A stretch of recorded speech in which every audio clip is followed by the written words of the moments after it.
পৌষের মাঝামাঝিতে এসে চট্টগ্রামের চন্দনাইশ উপজেলায় মৃদু শৈত্যপ্রবাহ শুরু হয়েছে।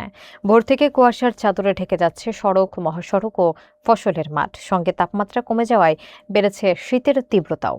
এতে দোহাজারী এবং দুর্গম পাহাড়ি অঞ্চল ধোপাছড়ি ইউনিয়নের মানুষের স্বাভাবিক জীবনযাত্রা ব্যাহত হচ্ছে।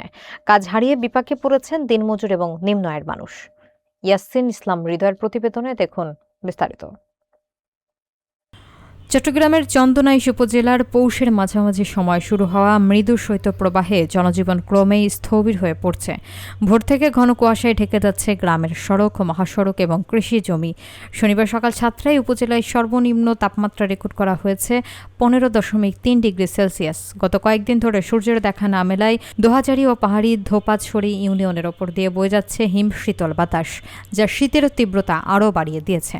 এই অবস্থায় সবচেয়ে বেশি দুর্ভোগে পড়েছেন খেটে খাওয়া মানুষ। দিনমজুর, রিকশাচালক এবং ছিন্নমূল জনগোষ্ঠীর অনেকেই কাজে যেতে না পারায় জীবিকা নির্বাহে চরম সংকটে পড়েছেন। শীত থেকে বাঁচতে কেউ খোলা জায়গায় আগুন জ্বালিয়ে, কেউ আবার অল্প কম্বল গায়ে দিয়ে উষ্ণতা পাওয়ার চেষ্টা করছেন। শীতের প্রকোপ বাড়ার সঙ্গে সঙ্গে সর্দি, কাশি ও অন্যান্য শীতজনিত রোগ ব্যাধিও বৃদ্ধি পাচ্ছে বলে স্থানীয়রা জানাচ্ছেন। তাদের প্রত্যাশা, এই দুর্বিষহ সময়ে গরম কাপড়, কম্বল, খাবারসহ প্রয়োজনীয় শীতকালীন সামগ্রী বিতরণের মাধ্যমে পাশে দাঁড়ালে শীতের কষ্ট কিছুটা হলেও লাঘব হবে। কোনো সূর্য দেখা নাই, এমনকি প্রচন্ড কুয়াশা পড়তেছে, এমনকি অনেক ঠান্ডা। দুদিন ধরে ঠান্ডা অনেক বেশি, সূর্য দেখা নাই, কুয়াশা একটু বেশি।